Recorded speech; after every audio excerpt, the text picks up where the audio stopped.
12:45 මේ ශ්‍රී ලංකා ගුවන්විදුලි සංස්ථාවයි. මෙන්න ප්‍රවෘත්ති.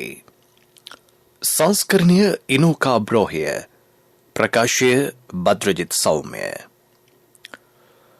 ආංශික කාරක සභා කඩිනමින් පිහිටුවීමට පියවර. අලුත් අයවැයෙන් ජනතාවට සහන. සෑම දීවරයෙකුටම මුදලින් සහනාධාරයක්. තවත් ඉන්ධන තොගයක් ආනයනයට පියවර. පක්ෂ නායක රැස්වීමක් පාර්ලිමේන්තුවේදී දැන්. අද පස්වරව වන විට දුම්රිය ධාවනය සාමාන්‍ය පරිදි. ඉන්ධන බෙදා හැරීමේදී සිදුවන අක්‍රමිකතා මැඩලීමට පොලිස් බුද්ධ්‍යාංශ. හිරුනිකා ප්‍රේමචන්ද්‍ර මහත්මිය ඇතුළු 9 දෙනෙකු පොලිස් අත්අඩංගුවට.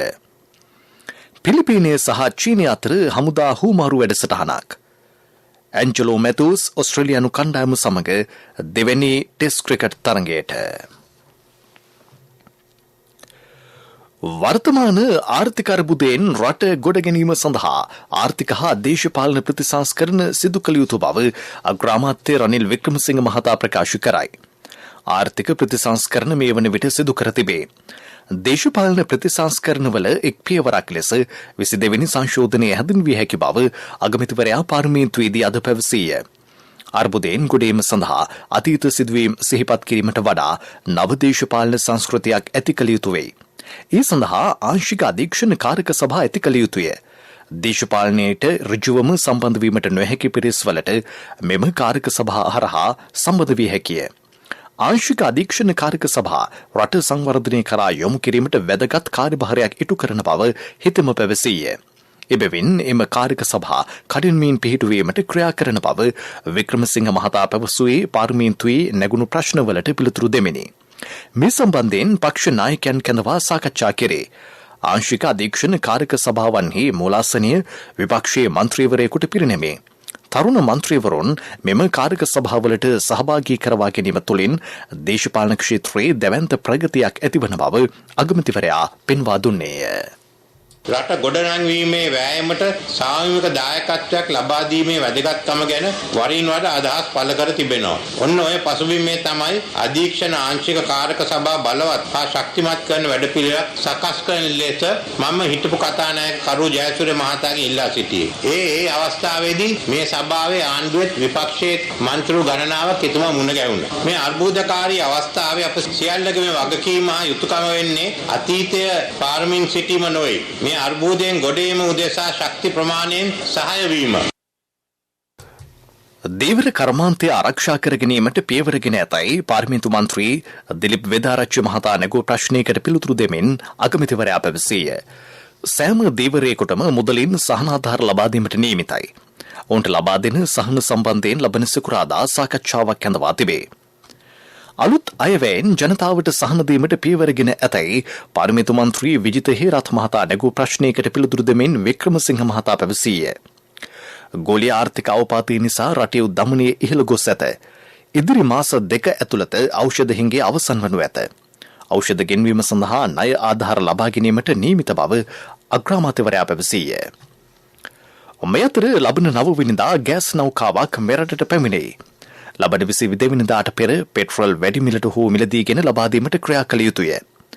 දේශපාලන මතවාදවලින් ඉවත් වී මෙම ගැටලුව විසඳීමට පියවර ගත යුතු බව වික්‍රමසිංහ මහතා පැවසීය. 9 වෙනිදා අපි බලාපොරොත්තු වෙනවා ගෑස් ගෙනෙන නැව ලංකාවට එයි කියලා ඊළඟ දවසේ ඒවා බෙදා හරින්න. ඇත්ත වශයෙන්ම මෙතන ප්‍රශ්නයක් තිබුණා. සමාගමෙන්ම අරගත්ත ටෙන්ඩර් මණ්ඩලයෙන් අනුමත කරපු නිසා මේක අරගත්තා. අරගත්ත නිසා අද 9 වෙනිදා තියෙනවා. ඒත් කල් දාන්න ගියා නම් තව සුමාන දෙකකට අපිට ගන්න බැරි වෙනවා. අන්න ඒකයි ඇත්ත. මෙතන ප්‍රශ්නයක් තියෙනවා මං කිව්වා කොමිටියට ගිහින් බලන්න කියලා. මේවා හංගන්න වැඩක් නැහැ. ඒත් යම්කිසි මිලක් දීලා මේ රටේ ජනතාවට අපි ගෑස් කෙනක් දෙන්න ඕනේ. ඒ ගෑස් වලට ජනතාව මෙතන කාටවත් හම්බ කරන්නවත් මේව කරන්න වැඩක් නැහැ. හම්බ කරන එක ගැන කිව්වොත් මට අහන්න පුළුවන් සමහර අනික් අය කොහොමද හම්බ කරේ කියලා. ඇමති විජේදාස රාජපක්ෂ මහතා කතා කරමින් 22 වෙනි සංශෝධනය 19ට වඩා ඔබට ගිය එකක් බව කීවේය. 19 වෙනි සංශෝධනයෙන් ජනාධිපතිවරයාට අමාත්‍යාංශ 3ක් ලැබුණද 22 වෙනි සංශෝධනයෙන් එය එකකට සීමා කර තිබේ. පාර්ලිමේන්තු මන්ත්‍රී විමල් වීරවංශ මහතා කතා කරමින් 22 වෙනි සංශෝධනයට සහාය නොදෙන්නේ ද්විත්ව පුරවැසියන් ආරක්ෂා කිරීමට බව පැවසීය. පාර්ලිමේන්තු මන්ත්‍රී ලක්ෂ්මන් කිරියල්ල මහතා පැවසුවේ ආංශික අධීක්ෂණ කාරක සභා ව්‍යවස්ථාවට ඇතුළත් කළ බවයි.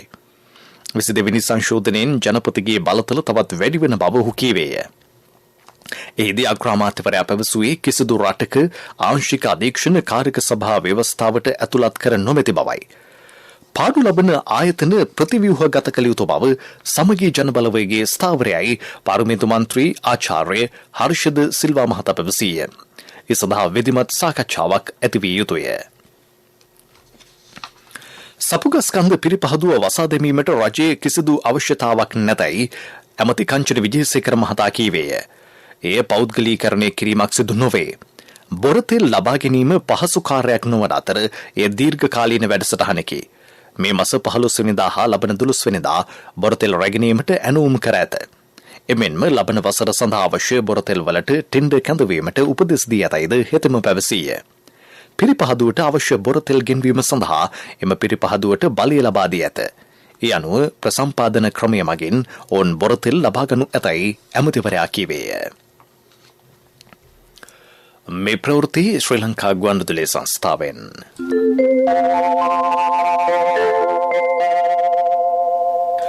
අද පස්වරව වන විට සිළු දුම්රිය ධාවනයට කිරීමට හැකිවනු ඇතයි නියෝජ්‍ය දුම්රිය සාමාන්‍යාධිකාරී ගාමිණී සිනිවිරත්න මහතා පවසයි. සේවයට වාර්තා කිරීමට ඉන්ධන නොමැතිවීම නිසා දුම්රිය නියාමකවරුන් ඊයේ මධ්‍යම රාත්‍රියේ සිට වැඩ වර්ජනයක නිරතවද ඒ මේ වන විට අත්හිටුවා තිබේ. දුම්රිය නියාමකවරුන්ගේ පැමිණීම අවම මට්ටමක පැවතීම හේතුවෙන් අද පෙරවරුවේ ධාවනය වූයේ 30කට ආසන්න දුම්රිය සංඛ්‍යාවකි. ඊයේ මධ්‍යම රාත්‍රියේ සිට නියාමක සංගමය විසින් හදිසි වැඩ වර්ජනයක් දියත් කළා. ඒ අනුව එම වැඩ වර්ජනය තුලින් නියාමක මහතුන් පැමිණීම ඊටම අවම මට්ටමක වීම හේතුවෙන් අපිට ධාවනය කර ගැනීමට හැකි වුණේ දුම්රිය 30ක වගේ ප්‍රමාණයක්. මෙය සමස්තයක් වශයෙන් ගත් කල 50%කට පොඩ්ඩක් වැඩි. මේකෙදී මගින්ට විශාල අපහසුතාවයක් සිදු වුණා. නමුත් මේ වන විට යථා තත්ත්වයට පත් වී තියෙනවා. අද හවස් වෙනකොට සියලුම දුම්රියන් ධාවනය කිරීමට හැකි වේයි බලාපොරොත්තු වෙනවා. අද පෙරවරුවේ කාර්යාල දුම්රිය කිහිපයක් ධාවනයට එක් කර තිබෙනේ. වෙරළබඩ මාර්ගයේ බෙලියත්ත සහ ගාල්ල සිට මරදාන දක්වා දුම්රිය කිහිපයක් ධාවනයට එක් කර තිබෙනේ. එම සීඝ්‍රගාමී දුම්රිය අද මන්දගාමීව ධාවනය විය. කැලණිවැලි දුම්රිය මාර්ගයේද නියමිත පරිදි දුම්රිය ධාවනය නොවිනි. මේ හේතුවෙන් කාර්යාල සේවකයන්ට ප්‍රමාද වී සේවයට වාර්තා කිරීමට සිදුවිය. දුම්රිය එන්ජින් කටවල හා වහල මත පවා මගින් ගමන් කරන ආකාරය නිරීක්ෂණය විය. මෙය අනතුරුදායක තත්වයකි. අදත් සාමාන්‍ය පරිදි කාර්යාල පැවැත්වුන නිසා ප්‍රමාණවත් පරිදි ප්‍රවාහන පහසුකම් සැපීමට පොදු ප්‍රවාහනාංශය කටයුතු කළ යුතු බව ජනතාව පෙන්වා දෙති. ඉන්ධන බෙදා හරින සීලු ඉන්ධන හල්වලට පොලිස් බුද්ධි අංශයේ යොදවනු ලැබ ඇත. ඉන්ධන බෙදා හැරීමේදී සිදුවන මහ පරිමාණ අක්‍රමිකතා වැළැක්වීම හා ගැටලු පිළිබඳ සොයා බැලීම අරමුණයි. ඉන්ධන ජාවාරම්කරුවන් අත්අඩංගුවට ගැනීම මෙහිදී සිදුවන බව පොලිස් මාධ්‍ය ප්‍රකාශක ජ්‍යෙෂ්ඨ පොලිස් අධිකාරී නිහල් තල්දුව මහතා පවසයි. තරවකරුවන් හා පාතාලී සමාජිකයන් ඉන්ධන හල් හිමියන්ට තර්ජනය කර ඉන්ධන ලබාගෙන වැඩි මිලට විකිණීමේ ජාවාරමක් සිදුවන බවට තොරතුරු හෙළිවී තිබේ. ඊට අමතරව ඇතැම් නගරවල වෙළඳ සංගම් විසින් ඉන්ධන බවුස වෙනත් ආරක්ෂිත ස්ථානයකට යොමු කර එහිදී තම සංගම්වල සමාජිකයන් වාහනවලට ඉන්ධන ලබා ගන්නා බවටද තොරතුරු ලැබී ඇත. මෙවැනි කූට ක්‍රියාමාර්ග හේතුවෙන් සාමාන්‍ය ජනතාවට ඉන්ධන ලබා ගැනීමේදී ගැටලු රැසකට මුහුණ දීමට සිදු වී තිබේ. මේ සම්බන්ධයෙන් එක් පුද්ගලයෙකු අත්අඩංගුවට ගෙන ඇත. නීතිය දැඩිව ක්‍රියාත්මක කිරීම සඳහා දිවින පුරා පොලිසිය හා විශේෂ කාර්ය බලකාය මගින්ද මෙහෙයුම් සිදු කරන බව නිහල් තල්දුව මහතා පවසයි. මේ වන විට වැටලීම් 986ක් විතර ක්‍රියාත්මක කරලා තියෙනවා පසුගිය කාල සීමාව තුළ. සැකකරුවන් 909 දෙනෙකු අත්අඩංගුවට අරගෙන තිබෙනවා. මේම සැකකරුවන්ට එරෙහිව අනිවාර්යයෙන්ම නීතිය හැමෝටම පමුණලා නීතිය ක්‍රියාත්මක කිරීම තමයි කටයුතු කරන ලබන්නේ. වගේම මෙම සැකකරුව භාරයේ තිබිලා පෙට්‍රල් ලීටර් 28383ක්, ඒ වගේම ඩීසල් ලීටර් 64783ක්, ඒ වගේම භූමි තෙල් ලීටර් 13268ක් අත්අඩංගුවට ගෙන තියෙනවා පසුගිය කාල සීමාවේ සිදු කරන ලද වැටලීම් වලින්. හිටපු පාර්ලිමේන්තු මන්ත්‍රී හිරුනිකා ප්‍රේමචන්ද්‍ර මහත්මිය ඇතුළු 9 දෙනෙකු පොලිසිය අත්අඩංගුවට ගෙන තිබේ. අද පෙරවරුවේ කොටුව ජනාධිපති මන්දිරයේ ඉදිරිපිට විරෝධතාවක නිරත වූ හිරුනිකා ප්‍රේමචන්ද්‍ර මහත්මිය ඇතුළු පිරිස කොටුව පොලිසිය විසින් අත්අඩංගුවට ගනු ලබ ඇතැයි පොලිස් මූලස්ථානය සඳහන් කරයි. කාන්තාවෝ 5 දෙනෙක් හා පිරිමි පුද්ගලයෝ 9 දෙනෙක් ඒ අතර වෙති. ඔවුන්ගෙන් මේ වන විට ප්‍රකාශ සටහන් කරගනිමින් සිටි. කොටුව පොලිසිය සිද්ධිය සම්බන්ධව වැඩිදුර විමර්ශන සිදු කරයි. කොවිඩ්-19 තෙවැනි හා සිවුන මාත්‍රා ලබා දීම යුද හමුදාවේ මැදිහත් වීමෙන් තවදුරටත් සිදු කෙරේ. ඉරිදා හැර සතියේ ඉතිරි දිනවලදී කොළඹ විහාර මහාදේවී උද්‍යාන පරිශ්‍රයේදී පෙරවරු 8 සිට පසුරු 4 දක්වා එන්නත් ලබාගත හැකි බව යුද හමුදා මාධ්‍ය ප්‍රකාශක බ්‍රිගේඩිය නිලන්ත ප්‍රේමරත්න මහතා පවසයි. ගුවන් සේවා අමාත්‍යාංශයේ පෞද්ගලික ආයතනයක් සමග සිදු කළ ගනුදෙනුවක් සම්බන්ධයෙන් වහම විධිමත් පරීක්ෂණයක් සිදු කරන්නයි ජනාධිපති ගෝඨාභය රාජපක්ෂ මැතිතුමා අදාළ අංශවලට නියෝග කරයි. පරීක්ෂණය නිමවන තෙක් වරායේ නාවික හා ගුවන් සේවා අමාත්‍යාංශයෙන් తాවකාලික ඉවත් වන ලෙස ජනාධිපතිතුමා නිමල් සිරිපාල් ද සිල්වා මහතාට උපදෙස් දී තිබේ. විපක්ෂ නායකවරයා ඊයේ පාර්ලිමේන්තුවේදී ඒ සම්බන්ධයෙන් චෝදනා කළේය. ඒ අනුව අදාළ පරීක්ෂණය සිදු කරන ලෙස ජනාධිපතිතුමා උපදෙස් දී ඇතැයි ජනාධිපති මාධ්‍යාංශය නිවේදනය කරයි. මීළඟට ප්‍රමුඛ පුවත. ප්‍රමුඛ පුවත ඔබ වෙත ගෙනෙන්නේ සෑම ගෙදරකම සිටිය යුතු වෙද මහත්මයා සිද්ධාලේප. නීති විරෝධී ලෙස මුහුදු මාර්ගයෙන් විදේශ රටකට සංක්‍රමණය වීමට උත්සාහ කළ සැකකරුවන් 50 දෙනෙකු නාවික හමුදාව සේ බාරයට ගෙන තිබේ. නාවික හමුදාව ත්‍රිකුණාමලය, එරක්කණ්ඩි සහ මන්නාරම තාල්පාඩු වෙරළ ප්‍රදේශවල ඊයේ රාත්‍රියේ සිදු කළ සෝදිසි මෙහෙයුම්වලදී මෙම පිරිස අත්අඩංගුවට ගෙන ඇත. ඊට සම්බන්ධ ජාවාරම්කරුවන් 2 දෙනෙකුද අත්අඩංගුවට ගෙන ඇත. අනවසර සංක්‍රමණ ඇතුළු මුහුදු මාර්ග ඔස්සේ සිදුවන ජාවාරම් මැඩ පැවැත්වීමේ අරමුණින් දිවෙන වටා වූ මුහුදු හා වෙරළාරක්ෂක ප්‍රදේශ ආවරණය වන පරිදි නාවික හමුදාව නිරන්තර සෝදිසි මෙහෙයුම් සිදු කරයි. මේ අතර නාවික හමුදාව පුත්තලම නොරොච්චෝල ප්‍රදේශයේ අද අලුයම සිදු කළ විශේෂ සෝදිසි මෙහෙයුමකදී කේරළ ගංචා කිලෝග්‍රෑම් 212ක් සමග සැකකරුවෙකු නීතිය රැහැනට හසු කරගෙන ඇත. ඒවා ප්‍රවාහනය කළ වෑන් රථයේද නාවික හමුදා භාරයට ගෙන තිබේ. මේවායේ දල වීදි වටිනාකම රුපියල් මිලියන 63කට අධික වෙතයි විශ්වාස කෙරේ. ප්‍රමුඛතම පුවත ඔබ වෙත ගෙන ආවේ සිද්ධාලේප ලක්ප්‍රියාව. ශක්ති හඬ අවධානය පිණිසයි. ධාවනයට යොදා ඇති ඇතැම් ලංගම බස් රථවල ප්‍රමාණවත් පහසුකම් නැතයි මගීහු චෝදනා කරති. ඇතැම් බස් රථවල ජනේල වැසිය නොහැකි අතර ආසනවලද පළුදුවීම් දැකිය හැකිය. මේ වන විට ජනතාව අතර පොදු ප්‍රවාහනීය භාවිතය ඉහළ ගොස් තිබේ. ලංගම බස් රථ නිසි නඩත්තුවකට ලක් නොවීම නිසා මෙම තත්ත්වය උදා වී ඇතැයි මගීහු පවසති. ලංකා ගමනාගමන මණ්ඩලයේ සභාපතිතුමනි, මේ ඔබේ අවධානයටයි. විදෙස් පුවත්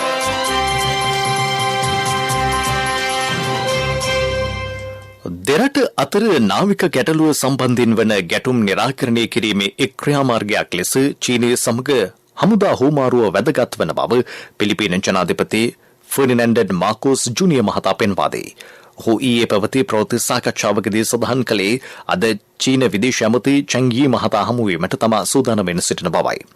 වැන්ග් මහතා මේ දිනවල අග්නිදිග ආසියානු රටවල සංචාරයක නිරතව සිටී.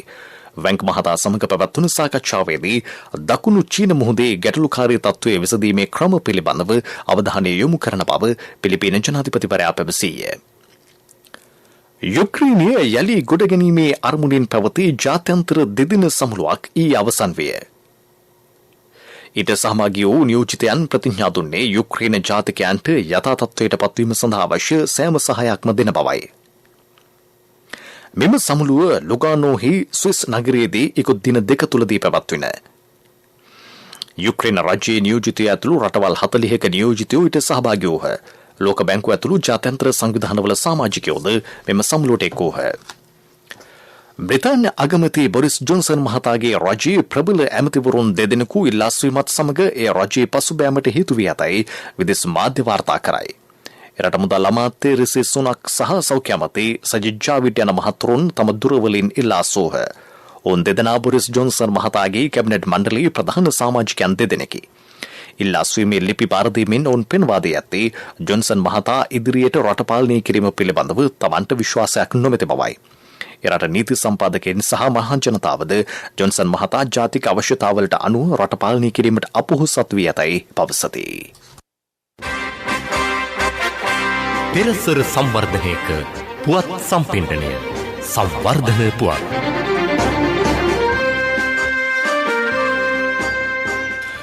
සමාජ සුබසාධන හා සමාජ සංවර්ධන ව්‍යාපෘති යටතේ ගාල්ල දිස්ත්‍රික්කයේ ව්‍යාපෘති රැසක් මේ වසර සඳහා ක්‍රියාත්මක කර ඇතැයි දිස්ත්‍රික් ලේකම් ශාන්ත වීරසිංහ මහතා පවසයි.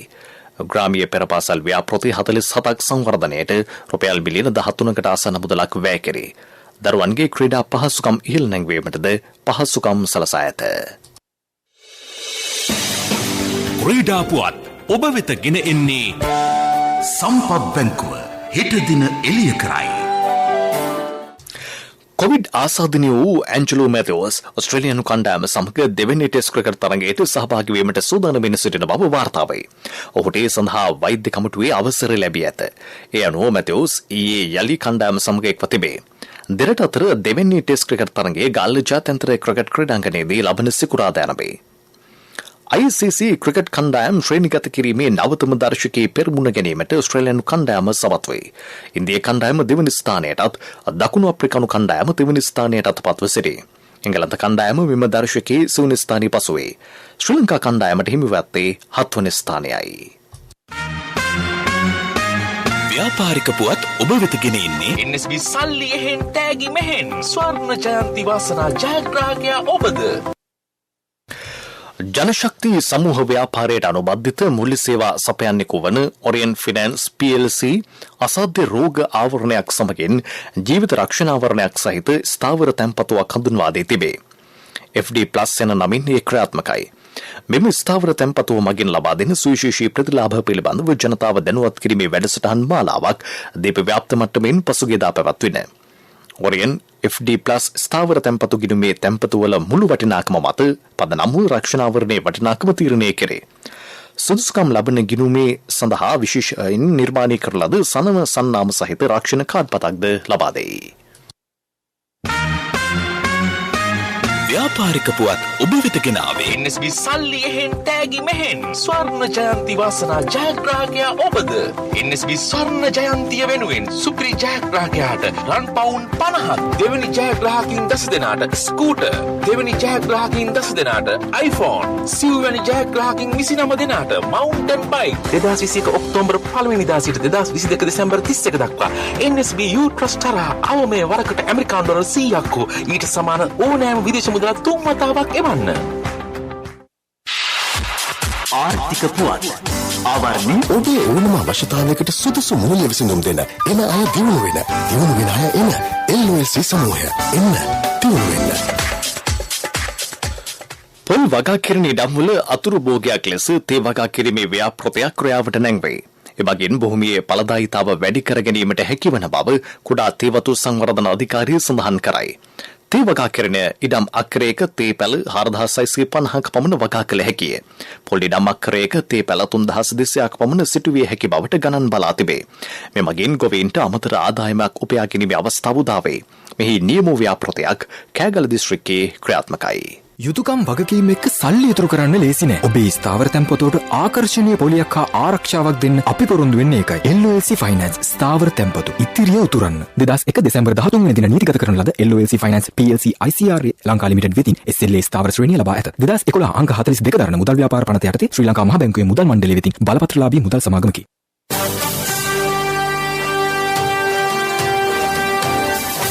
කාලගුණ වාර්තාව සබරගමු පළාතේත් මහනුවර නුවරඑළිය ගාල්ල සහ මාතර දිස්ත්‍රික්කවලත් වරින් වර වැසි ඇතිවන බව කාලගුණිද්‍යා දෙපාර්තමේන්තුව නිවේදනය කරයි. බස්නාහිර හා වයඹ පළාත්වල වැසි වාර කිහිපයක් ඇති විය හැකිය. ඌව පළාතෙත් අම්පාර සහ මඩකලපුව දිස්ත්‍රික්කවලත් ස්ථාන ස්වල්පයක සවස් කාලයේ හෝ රාත්‍රී කාලයේදී වැසි හෝ ගිගුරුම් සහිත වැසි ඇති වේ. මධ්‍යම කඳුකරේ බටහිර බැවුම් ප්‍රදේශවලත් බස්නාහිර දකුණ හා වයඹ පළාත්වලත් වරින් වර හමන පැයට කිලෝමීටර 40-50 අතර තද සුළං ඇති විය හැකිය. ප්‍රති අවසන් කිරීමට යලි සිරස්තල. ආංශික කාරක සභා කඩිනමින් පිහිටුවීමට පියවර. අලුත් අයවැයෙන් ජනතාවට සහන. සෑම දීවරයෙකුටම මුදලින් සහනාධාරයක්. තවත් ඉන්ධන තොගයක් ආනයනයට පියවර. පක්ෂ නායක රැස්වීමක් පාර්ලිමේන්තුවේදී දැන්. අද පස්වරව වන විට දුම්රිය දහවන සාමාන්‍ය පරිදි. ඉන්ධන බෙදා හැරීමේදී සිදුවන අක්‍රමිකතා මැඩලීමට පොලිස් බුද්ධ්‍යාංශ. හිරුනිකා ප්‍රේමචන්ද්‍ර මහත්මිය ඇතුළු 9 දෙනෙකු පොලිස් අත්අඩංගුවට. පිලිපීනය සහ චීනය අතර හමුදා හුවමාරු වැඩසටහනක්. ඇන්ජලෝ මැතිව්ස් ඔස්ට්‍රේලියානු කණ්ඩායම සමග දෙවෙනි ටෙස්ට් ක්‍රිකට් තරගයට. මෙම ප්‍රවෘත්ති ප්‍රකාශය www.slbc.lk වෙබ් අඩවිය ඔස්සේද සවන් දිය හැකියි. දිවා ප්‍රවෘත්තින් සමාප්තයි. මීළඟ ප්‍රධාන ප්‍රවෘත්ති ප්‍රකාශය සවස 6ට.